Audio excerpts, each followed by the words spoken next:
Hi, I'm Kate Scott-Dawkins. Welcome to the WPP Media Intelligence Podcast. We are back for the second year at the Spotify Beach in Cannes, and I am joined today by Katie English, Global Head of Ad Product. Hello, Kate. Thank you for having me. It's the Kate and Katie show today. We're going to have some fun. Excellent. So we're going to talk about a few things. We're going to talk about sort of the state of the advertising industry and the pace of innovation. We're going to get into our advertising intelligence framework a little bit and Spotify's sort of position in that and growth. Then we'll end on, well, we can't not talk about AI. I feel like they kick you out of Cannes. I think they do. Yeah, if you don't mention it at least once. So as a quick reminder to listeners, we just published This Year Next Year. We did a podcast on that last week. It's feeling rather ebullient, right? We're at nearly 9% growth expectations for 2026. Total audio, a little bit less than that. We're about flat, but of course, streaming still growing really strongly. And we're talking about what's driving that because obviously when you look at the world economy and sort of the headlines, it doesn't feel like it should be quite so positive. But of course, we still have a lot of the Chinese export engine fueling ads in global markets. We have AI investment. And then just this share shift into channels like streaming audio, like streaming TV. And I think overall, one of the things that has surprised people or that I've been talking about a lot is just how prevalent advertising is as an industry right now. So the advertising as a share of global GDP is actually at its highest in the last quarter century. Yeah, I know, right? Higher even than the dot-com boom. And there's a lot of expansion and innovation behind that. So my first question for you is sort of, how does that feel in your day-to-day, like the pace of innovation, the importance of advertising in the more like wider global economy, but also within Spotify? And how are you sort of feeling and working within that? I mean, these are some great stats, and congrats on the report. I know it's always a big labor of love, I'm sure, to get that out, but just a lot of really rich data. I think you're right, that pace feels like it's accelerating innovation. We're moving faster. AI, as we said, is certainly helping to fuel that. For us, I think we see it as just an opportunity. It doesn't change the urgency. It doesn't actually change the speed at which we want to be working. We've always been wanting to move fast, especially in working to modernize audio and to expand Spotify's footprint beyond that. But the stakes are bigger, right? There's more opportunity to capture. And that to me is really exciting. It represents an opportunity both for platforms like Spotify, where we feel like we have a real right to win with a very large portion of advertisers, but for advertisers themselves as well, where there are tailwinds to capture, it's a great time to capture them. So you're right, it's a interesting economic sort of dichotomy given some of the complexity in the world, but the fact that there is some opportunity to grab there, I think is very exciting. Yeah, you mentioned platforms, Spotify as a platform. That is something we're also seeing in the data, of course. A lot of concentration amongst those biggest global platforms, and Spotify is the most global of the sort of audio plus platforms. Sure, I like that. Audio plus, Yeah. I like that. Yeah, that works. We have everything. Okay. Yeah, good. When we're looking at the top 3 sellers of advertising outside of China, Amazon, Meta, and Alphabet, they're now at 58% of the total industry ex-China. So it is, it's a big deal when we look at the top 10. Only, and this hasn't fully closed, but only Paramount, Warner Brothers, Discovery would be sort of the traditional media owner within that top 10 of ad sellers. Otherwise, they really are digital platforms for the most part and providing services beyond just advertising, like, music streaming or video streaming. And that was one of the reasons why we wanted to produce the advertising intelligence framework. So we've introduced that on the podcast previously. When we release the new edition, Spotify is going to feature. They'll be our newest edition. We're happy to be there. Thank you for having us.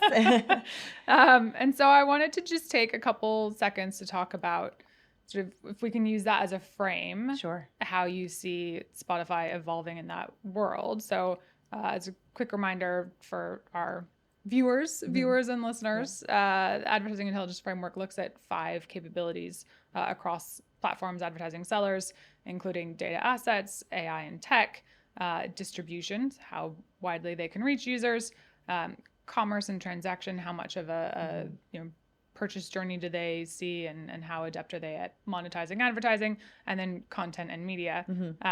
And when we look at providers of advertising, they tend to fall into kind of strategic groups. And for Spotify, you sit really nicely in this sort of engines of entertainment sort of group, right? Like that. Alongside folks like Netflix. So when you're thinking about sort of where you sit in this world and across those sort of 5 capabilities, where do you see Spotify's greatest strengths, and where are you building into next? Yeah, I love this question. The framework is great. It's a really nice way to kind of create a level playing field for understanding all these very different companies, but with a shared rubric. Yeah. For us, obviously, content and media is king, right? Spotify is first and foremost a content platform. Our music, yes, sure. Our podcasts are growing. But we also have an ever-growing library of new content. So recently bringing on fitness, for example. We're starting to bring concerts and other live events, things like that. So I think there's a really big opportunity for us to think about ourselves as more than just a media and a music platform. Yeah. We certainly internally think about ourselves as much more than that.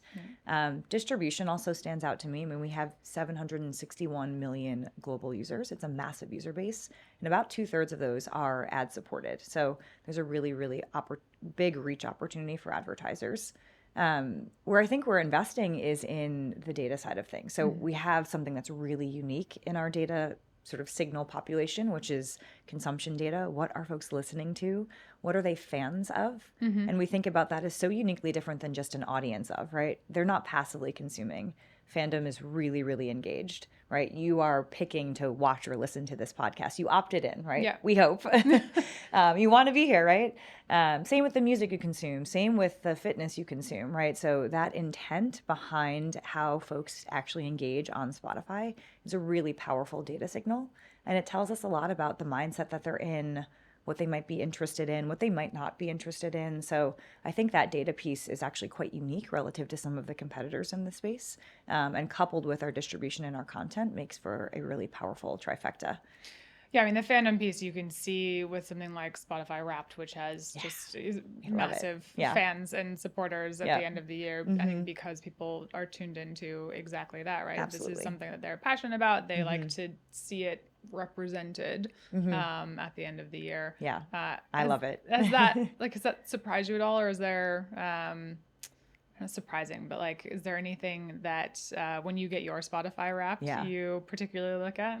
I mean, I'm such a data nerd, so I get really excited about it. We're data a product nerds on this person podcast? liking data. That's new information. We've never had one of you before. I find it so fun, and I also find it really interesting how creative the Wrapped team can get with telling a really compelling story about your entire year of listening.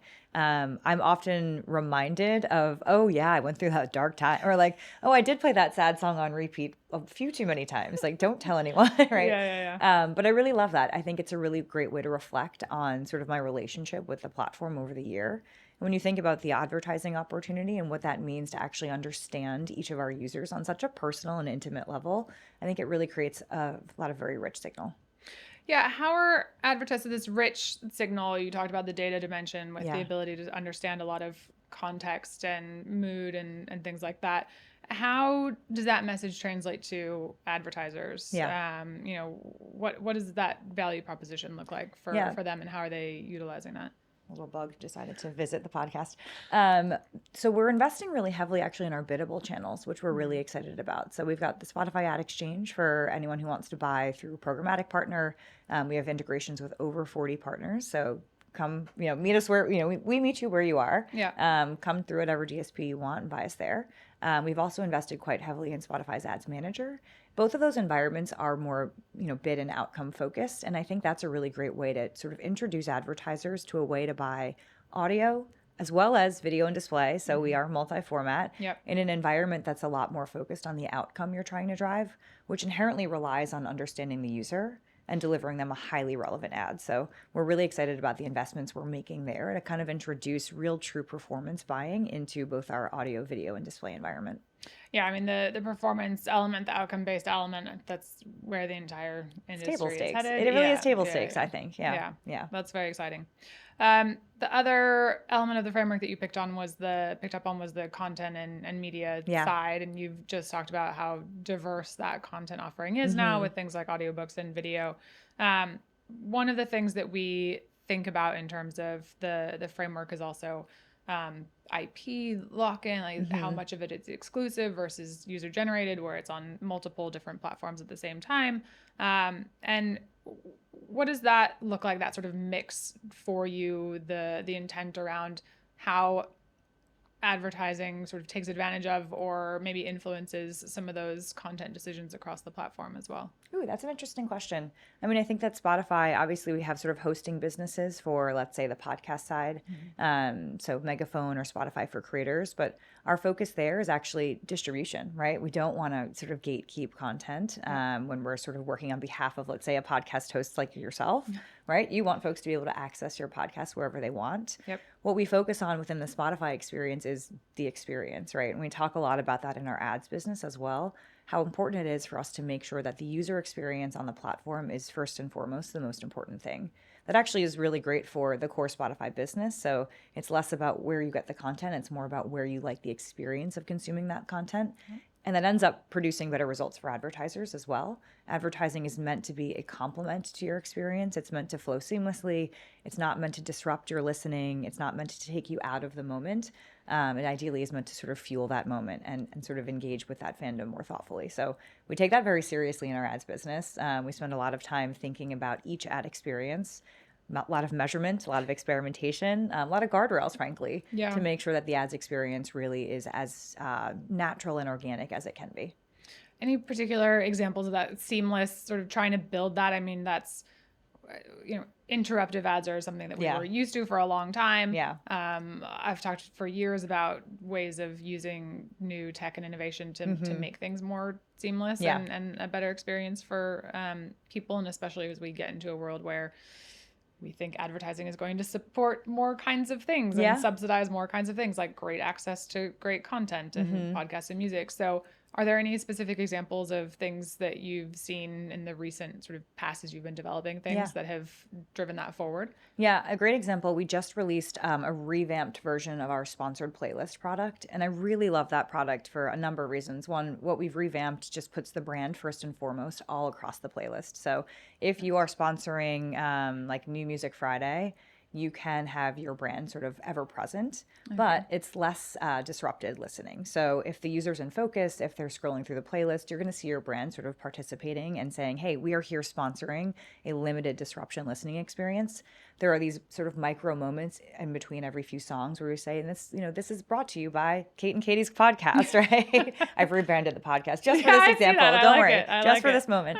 And you get right back to your listening. So it's a really great way for brands to kind of be present and create this value exchange with our users in a very tangible way, but still give users the core listening experience that they've shown up for. So it's just one example. I mean, we think about that with our podcast ad experience, with even just the in-stream ads that sort of exist throughout the listening experience. We're really focused on making sure we understand each individual and really kind of tailoring their volume of ads, the number, the volume should be consistent as well, as well as sort of the content of those ads to really take advantage of making it feel as personalized as possible. Yeah. One of the things that struck me when I was putting together this year, next year, and sort of back on the AI thread as well was how prominently Suno ranked in the list of, this is like Cloudflare's list of most popular generative AI services. I think I've got that right.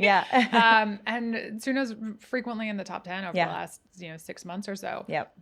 Which I've used the product, I think, two years ago, and for this year next year we actually created a this year next year theme song. Oh, fun. I love that. I didn't know that. That's great. I love it. So how are you seeing that? I mean, not on the product side per se more broadly, but also within the advertising side, and you're looking into generative creative and things like that. So how do you see that influencing sort of where you're also headed in the next 6 months, or how you're taking advantage of some of these new tools and tech? Yeah. So Spotify at large as a company is really embracing AI. That's very clear. You can sort of see lots of announcements and news around even our workforce, how we're using those tools to really power what we do, but also bringing AI into the core experience. And of course, letting that flow through into what it means for advertisers. I think we see an opportunity here to accelerate and to amplify human voices with, a lot of creativity. So the barriers to create are lower. Yeah. Suno is such a great example. And I found that stat so interesting as well when I learned about it. I think we like that. Like, right. Like you've seen announcements where Spotify is embracing AI focused music creativity with our label partners and thinking about how we can make this good for the industry and make it feel fun for everyone. So specifically within ads, we of course are using AI to help generate audio ads right now. Right. We see that as a really big opportunity to actually solve a real problem for advertisers, right? Everyone has a 6-second video. Not everyone has an audio ad that is really tailored to be performant. Right. And not everyone, I think, is willing to necessarily make the investment in making that audio ad to sort of see, should I test and learn here? So we say, let's leave that to us. We are experts on audio ads. We know what works well on our platform. So our Gen AI tools, which exist in our ads manager platform today, have created, over 20,000 ads right now. Okay. For thousands of advertisers globally. We've expanded languages recently in new markets, things like that. So we see really, really strong adoption. Close to 70% of the ads that we make on behalf of partners who come into Ads Manager are actually made using AI. So it's become the default choice. And it's quick, it's easy. It also gives advertisers true control, right? We help them craft the script, they prompt it, they can edit it.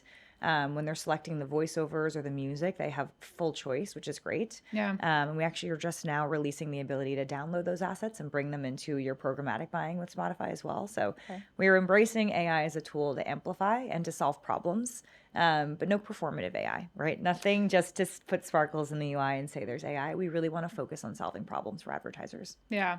I have been struck by that in conversations with Spotify, gosh, over the last 5-6 years now, from the very early days of talking to the product team to now. There's definitely been, I think, that early embrace, but with guardrails. Of course. So human judgment is sort of one of our values, right? Always human judgment. Yeah. No, for sure. And I think that's a great lead into the next question.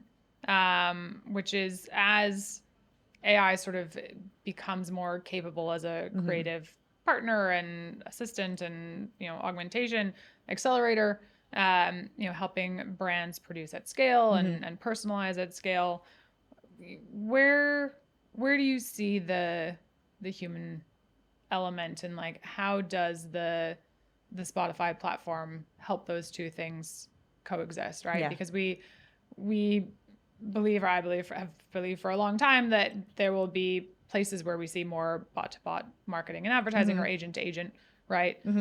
Where the ad in those cases is maybe not even meant to be seen by a human. But audio, I think, for now we're assuming is mostly going to be sort of human directed. Yes.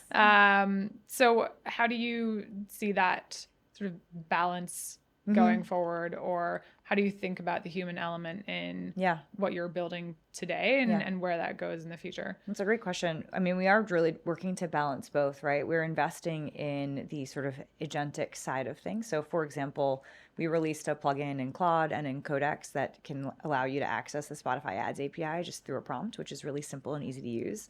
It's actually quite fun, right? You can say, draft me a summer campaign. And we'll define summer. What do you mean? What's your audience? And there's actually a really interesting set of interactions that happen to really create a very impactful and, performant. We've seen pretty strong performance from these LLM-based campaigns, which is great.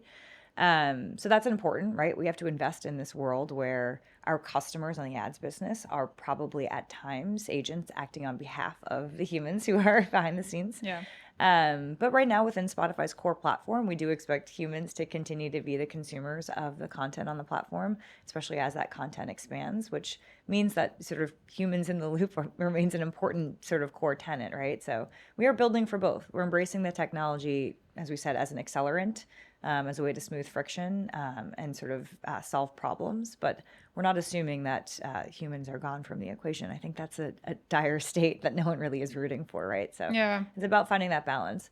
I also think for an advertiser, AI is a way to sort of I don't know, automate away some of the tedious tasks, right?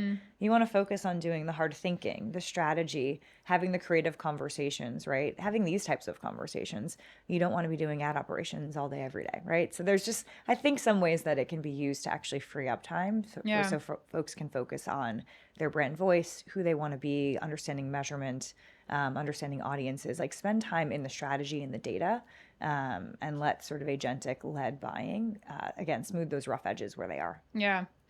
Do we think eventually there are Spotify podcasts or channels for agents? I don't know. That's interesting. As they become sort of their own commercial entities, right? Maybe if they're acting more on the behalf of their managers, people. Do they have their own taste? Are there things that spring up that are really directed to agents? I don't know. I mean, honestly, to be honest, I would be so interested in asking our music or our podcast teams how they think about that, right? We're focused on our ads business for now, but it's a fair question. If I could predict the future, I'd tell you. That's what this show is all about. Oh, goodness. You're putting my predictive powers to test, but I don't really know. But I might assume that there is probably some world in which that type of technology evolves. Yeah. Sure, it's happening already today. Yeah. Who knows? What do you think? Put the question back to you. It's possible, right? I suppose if you think about something like a Multbook or something where there are already services that are sort of being designed for agents, right? Very early days, so whether there's something that purports to help them be better digital assistants. Somehow, maybe that's a thing. I also love Clark from Anthropic talking about how in the early days the agent would just go like look at pretty pictures as it was in the middle of a task. So I think anything is possible. Yeah, that's true. I forgot about that anecdote. I like that one too. Yeah, that is a good one. Well, thank you so much for this conversation. This was great. It's always nice to be air conditioned. I know. What a relief. We'll stay in here. Just drag it out. What else? More questions, right? Yeah. Well, thank you so much, Katie, for joining me. And this was great. And we'll make sure we highlight the new version of the advertising intelligence framework when it comes out, and hope to speak to you again soon. Maybe another next year. We'll see you next year. Yeah. Thank you, Kate.